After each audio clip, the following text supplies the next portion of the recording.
Box office దగ్గర 2023 year కి గాను ఇండియన్ మూవీస్ పరంగా కొన్ని సినిమాలు అంచనాలను మించి కలెక్షన్ల పరంగా దుమ్ములేపాయి. వాటిలో మొదటి రోజు కలెక్షన్ల పరంగా హైయెస్ట్ గ్రాస్ ఓపెనింగ్స్ ని నమోదు చేసిన సినిమాలలో చాలా టైం వరకు pan India sensation rebel star Prabhas నటించిన ఆదిపురుష్ సినిమా మొదటి రోజు కలెక్షన్ల పరంగా రికార్డును నమోదు చేయగా, తర్వాత ఆ రికార్డును కోలీవుడ్ టాప్ హీరో దళపతి విజయ్ నటించిన మోస్ట్ హైప్ మూవీ అయిన లియో సినిమా బ్రేక్ చేసి కొత్త ఓపెనింగ్ డే రికార్డును ఈ ఇయర్ కి గాను నమోదు చేసింది.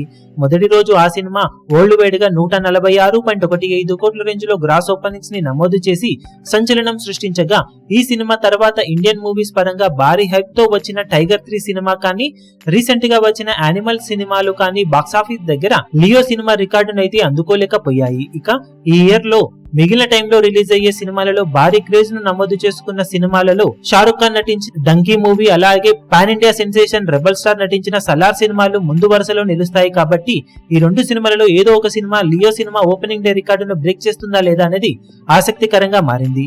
డంకీ సినిమా కంప్లీట్ గా క్లాస్ మూవీ అవ్వడంతో స్లో స్టార్ట్ ని సొంతం చేసుకునే అవకాశం ఉండగా, తర్వాత టాక్ ను బట్టి కలెక్షన్లు లాంగ్ రన్ లో పుంజుకునే ఛాన్సెస్ ఉన్నాయి. కానీ సలార్ పై మాత్రం మాస్ అంచనాలు ఓ రేంజ్ లో ఉన్నప్పటికీ రీసెంట్ గా రిలీజ్ చేసిన ట్రైలర్ అలాగే సాంగ్ తో సినిమాపై మరీ మాస్ ఎక్స్పెక్టేషన్స్ పెట్టుకోవద్దంటూ మేకర్స్ కొద్ది వరకు అంచనాలను తగ్గించారు. కానీ సలార్ సినిమాకు లియో డే 1 రికార్డును బ్రేక్ చేసే అవకాశం ఎంతైనా ఉందని చెప్పాలి. కానీ పోటీలో డంకీ మూవీ ఉండటం, అలాగే ఓవర్సీస్ అలాగే ఇండియాలో కొద్ది వరకు ఆక్వామ్యాన్ 2 ఇంపాక్ట్ కూడా ఉండే అవకాశం ఉండటంతో కలెక్షన్లకు గండి కొట్టే అవకాశం ఉంది. మరి వీటిని తట్టుకొని సలార్ సినిమా మొదటి రోజు బాక్సాఫీస్ దగ్గర ఎలాంటి కలెక్షన్లను నమోదు చేస్తుందనేది ఆసక్తికరం. మీరు సలార్ సినిమా మొదటి రోజు ఎలాంటి కలెక్షన్లను సాధిస్తుందని ఎక్స్పెక్ట్ చేస్తున్నారు కింద కమెంట్ సెక్షన్ లో గెస్ చేయండి.